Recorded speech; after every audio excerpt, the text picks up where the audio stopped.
नमस्कार विद्यार्थी मित्रों, पद्धति 4 कर्ण का जीवन दर्शन भाग 2 प्रथम भाग में આપણે જોયું કર્ણ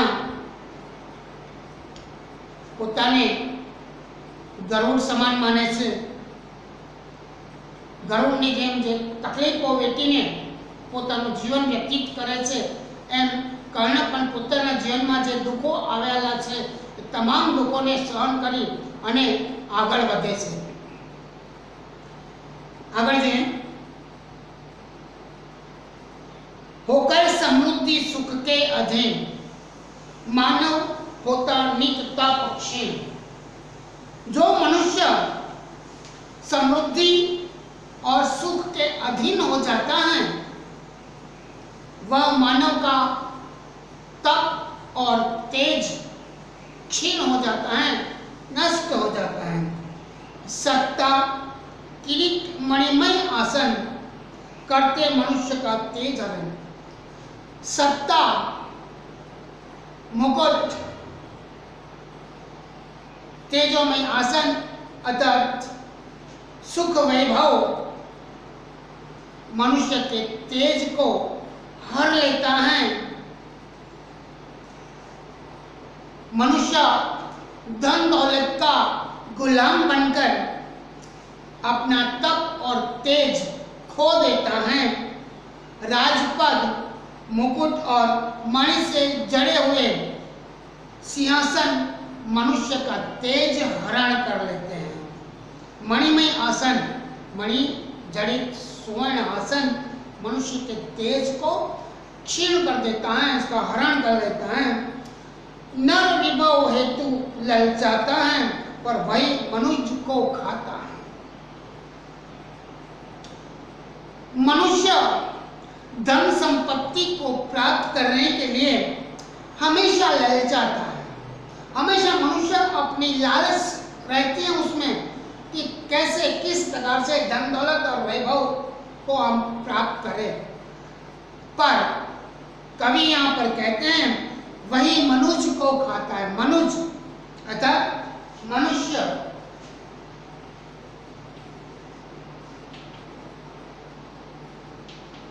धन संपत्ति भोग विलास ये जो सब कुछ है वो मनुष्य को खा जाता है।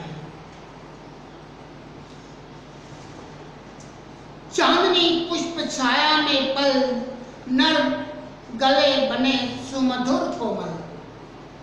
घर पर अमृत कलश के पिए बिना आतप अंगड़ में जिए बिना वह पुरुष नहीं कहलाता, विघ्नों को नहीं हिला सकता।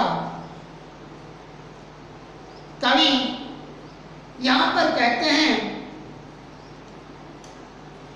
अर्थात कर्ण भगवान कृष्ण से अपनी बात बताते हैं कि हे कृष्ण,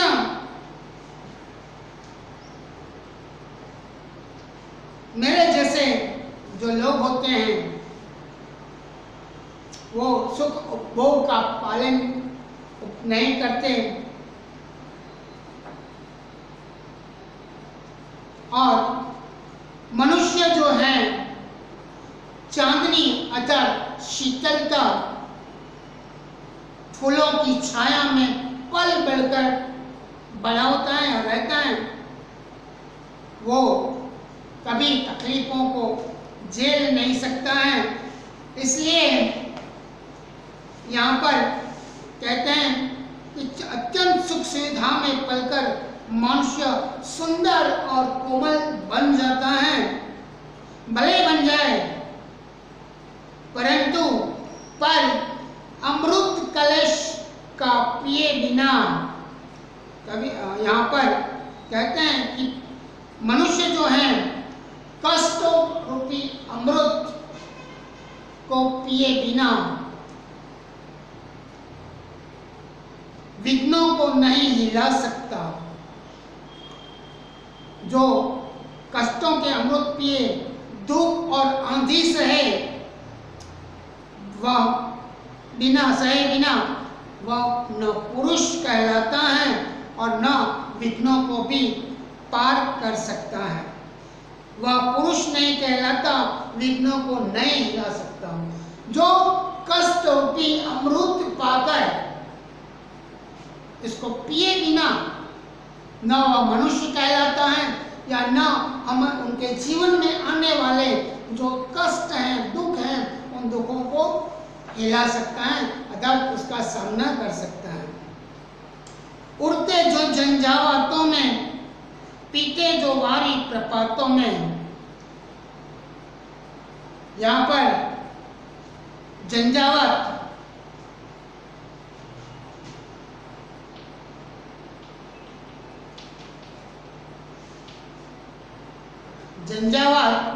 मतलब यानी कि वर्षा सहित तीव्र, वर्षा सहित तीव्र झंझावात, वर्षा सहित तीव्र आंधी।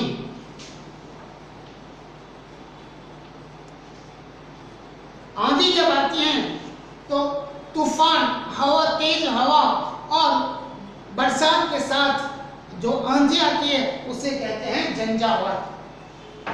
कवि कहते हैं उड़ते जो झंझावातों में, जो आंधी और तूफानों में भी पीछे नहीं हटते, उसके सामने उड़ने लगते हैं। पीते हैं जो वारी प्रपातों से, वारी मतलब जल, जो पहाड़ों से पानी निकलता है,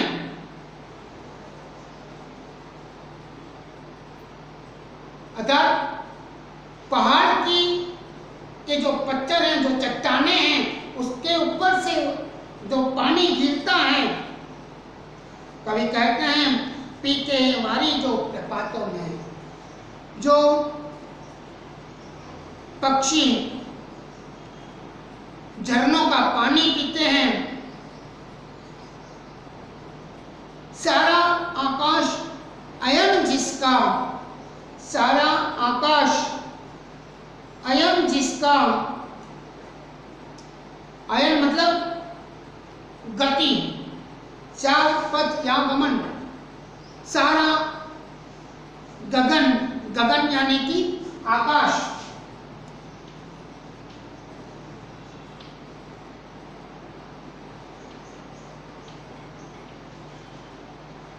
जिनके लिए उड़ने के लिए पूरा आकाश है, विषधर भोजन, भोजन जिसका, जिसका भोजन विषैले सांप है। उड़ते हैं जो झंझावातों में, पीते हैं वारी प्रपातों में, सारा आकाश अयन जिसका, विषधर भोजन, भोजन इसका।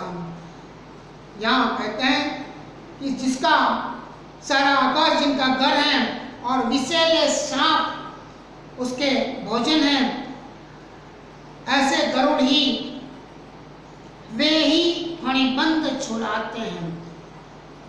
फणिबंध माने नागपाश, फणिबंध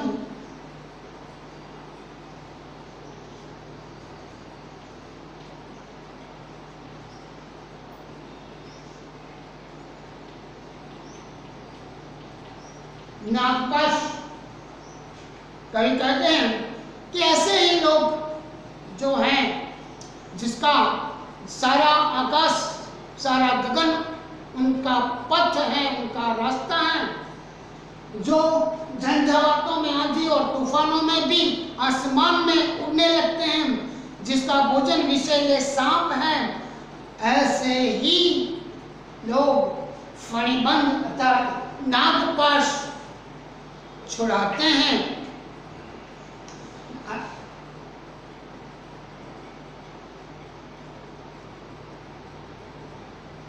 धरती का हृदय जुड़ाते हैं, धरती का हृदय जुड़ाते हैं। मैं गरुड़ कृष्ण, हे कृष्ण, मैं उसी गरुड़ के पक्षी जैसा ही गरुड़ हूं। मैं गरुड़ कृष्ण, मैं पक्षीराज। जिस प्रकार से पक्षियों में सबसे श्रेष्ठ पक्षीराज गरुड़ को कहा जाता है। कर्ण अपने आप को पक्षीराज गरुड़ के समान बताता है। सिर पर न चाहिए मुझे ताज। कर्ण भगवान कृष्ण से कहता है कि हे कृष्ण, मुझे अपने सिर पर ताज नहीं चाहिए। क्यों ऐसा कहता है कर्ण? तो क्योंकि भगवान कृष्ण कर्ण को समझा रहे थे कि महाभारत का युद्ध होने वाला है। इस युद्ध में हे अर्जुन, हे कृष्ण, कर्ण, तो अर्जुन और धृतराष्ट्र, भीम, सहदेव, निकुल, इन सब जो पांचों भाई हैं, उन पांचों भाई में सबसे बड़ा तू है। इसलिए तू अपने भाइयों के पक्ष में आ जा। युद्ध में जीतेंगे तो तुम्हें राजा घोषित कर दिया जाएगा।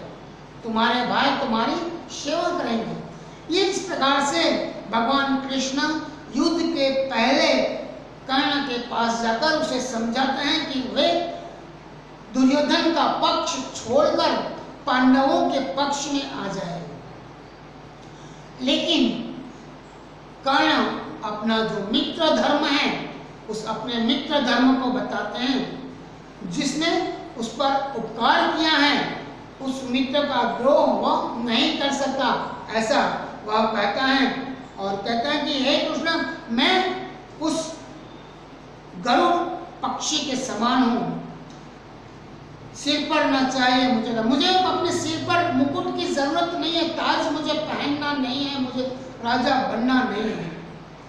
दुर्योधन पर विद्या घोर, मेरा मित्र है दुर्योधन, चाहे वो अन्याय के पक्ष में क्यों ना हो, लेकिन फिर भी वो मेरा मित्र है। तो ऐसे मित्र पर घोर विपदा इस समय आ रही है। इस समय मेरे मित्र के ऊपर विपदा है, संकट के बादल छाए हुए हैं। दुर्योधन पर है विपद घोर, सकता न किसी विष उसे छोड़। ऐसे समय में मैं अपने मित्र को नहीं छोड़ सकता। भगवान कृष्ण कर्ण को यहाँ राजपाट की लालच देते हैं। फिर भी कर्ण कहता है कि मुझे राजा नहीं बनना है, मुझे अपने सर पर ताज नहीं पहनना है। इस समय मेरा मित्र घोर विपदा में फंसा हुआ है। ऐसे में मैं अपने मित्र का द्रोह कैसे करूं, जिसने कठिन परिस्थितियों में, जब मेरे जीवन में मुश्किलें आई, कठिनाई आई, हर मेरे मुश्किल समय में मेरे मित्र दुर्योधन ने मुझे साथ दिया है। तो ऐसे में जब उस पर विपदा आई है, उस पर आने वाली विपत्ति के समय मैं उनका साथ छोड़कर कैसे जा सकता हूं? किसी कीमत पर भी मैं अपने मित्र का साथ नहीं छोड़ूंगा। दुर्योधन पर है विपदा घोर, सकता न किसी विष इसे छोड़। मैं किसी भी प्रलोभन के आगे उसे मैं छोड़ूंगा नहीं।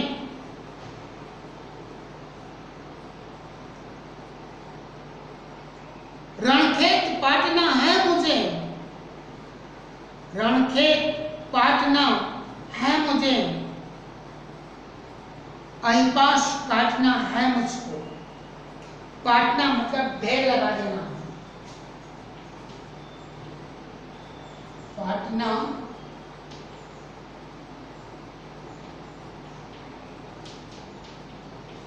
ढेर लगा देना।